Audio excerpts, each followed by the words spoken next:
আমাদের আজকের রেসিপি হচ্ছে গঙ্গার ছোট চিংড়ি বাটা। এই খাবারটা আমার প্রিয় খাবারগুলোর মধ্যে একটি।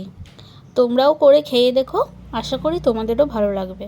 তো চলো শুরু করা যাক। প্রথমেই নিয়ে নিয়েছি আমরা কালো জিরে, শুকনো লঙ্কা আর রসুন।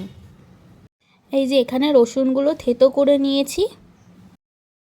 কড়াইতে সামান্য সর্ষের তেল দিয়ে নিলাম। এবার এই তেলে শুকনো লঙ্কাটা ভেজে নেব।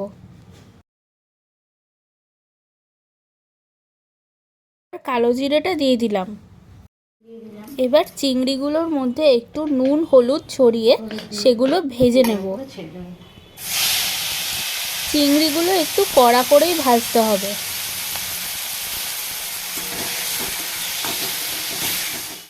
চিংড়িগুলো ভাজা হয়ে গিয়েছে।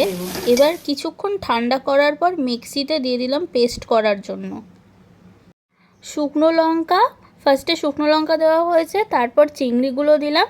এবার রসুন থেতো করাটা দিয়ে তারপর মিক্সিতে একবারে পেস্ট করে নিচ্ছি। সবগুলোর সাথে একসাথে স্বাদ মতন চিনি দিয়ে সেটা পেস্ট করব। মিক্সিতে পেস্ট করা হয়ে গিয়েছে। এই যে আমাদের চিংড়ি মাছ বাটা একদম কমপ্লিট।